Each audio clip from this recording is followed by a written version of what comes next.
Hello viewers, কেমন আছেন আপনারা? আশা করি সবাই অনেক ভালো আছেন। আজ আবারও নতুন আরেকটি ভিডিও নিয়ে আপনাদের সামনে হাজির হলাম আমি। দর্শক, আজ আমি আপনাদের সাথে যে বিষয়টি শেয়ার করব তা অত্যন্ত গুরুত্বপূর্ণ।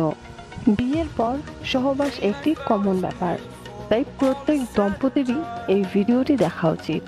তো দর্শক চলুন তাহলে মূল আলোচনায় যাওয়া যাক। তো আজকে আমরা জানবো খালি পেটে সহবাস করলে কি ক্ষতি হয়। চলুন তাহলে জেনে নেওয়া যাক। কোনো ব্যক্তি ক্ষুধার্ত থাকলে তিনি কয়েক মুহূর্তের জন্য যুক্তি দিয়ে চিন্তা করার ক্ষমতা হারিয়ে ফেলেন।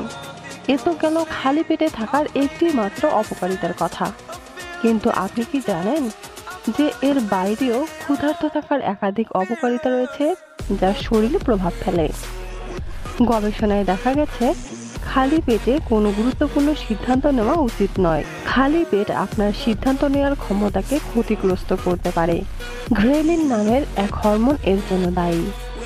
গবেষণায় বলা হচ্ছে ক্ষুধা বৃদ্ধিকারী হরমোন কোনো কোনো সময় আপনাকে আবেগপ্রবণ করে তুলতে পারে। আসুন তাহলে জেনে নেই খালি পেটে বেশিক্ষণ থাকার কি সমস্যা হয়। খাবার থেকে নিজেকে যত দূরে সরিয়ে রাখবেন তত বেশি খাবারের প্রতি লোভ বেড়ে যায়, আর তার ফলে অস্বাস্থ্যকর খাওয়া দাওয়া, বেশি খাওয়া এই ধরনের নানা সমস্যা হতে পারে, যা শরীরকে দীর্ঘকালের ভয়ঙ্করভাবে প্রভাবিত করে। 2.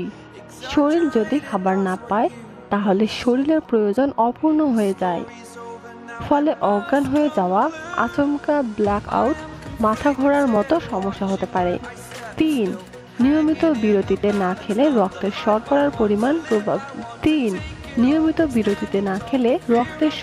পরিমাণ প্রভাবিত হতে পারে, আর রক্তের শর্করার পরিমাণ ওঠানামা করা শরীরের পক্ষে অত্যন্ত ক্ষতিকর হতে পারে। 4. নির্দিষ্ট সময় পরে পরে না খেলে শরীরের এনার্জি কমতে শুরু করে।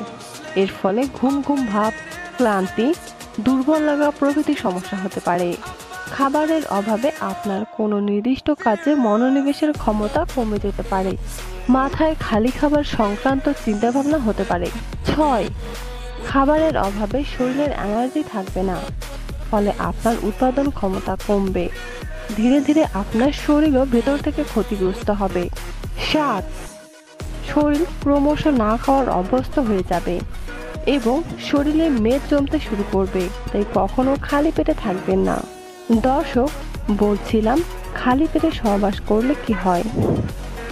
খালি পেটে আপনি আপনার স্ত্রীর কাছে গেলে আপনি তার সাথে বেশিক্ষণ মিলন বা আনন্দ কখনোই করতে পারবেন না, কেননা আপনি ক্ষুধার্ত থাকার কারণে আপনার শরীর দুর্বল হয়েও যাবে, যার কারণে আপনি আপনার স্ত্রীর কাছে হেরে যাবেন। আর পুষ্টিকর খাবার না খেলে আপনার শরীরের বীর্য উৎপন্ন হবে না, যার ফলে আপনার 1 থেকে 2 মিনিটের মধ্যেই বীর্য আউট হয়ে যেতে পারে। তাই দর্শক বলছি, বেশি বেশি করে ভিটামিনযুক্ত ও পরিপূর্ণ খাবার খান আর নিজেকে সুস্থ রাখুন। তো দর্শক, এই ছিল আমাদের আজকের ভিডিওটি ভালো লাগলে অবশ্যই একটি লাইক দিন এবং বন্ধুদের সাথে বেশি বেশি করে শেয়ার করুন। আজ তাহলে এই পর্যন্তই। সবাই ভালো থাকবেন, সুস্থ থাকবেন। ধন্যবাদ সবাইকে।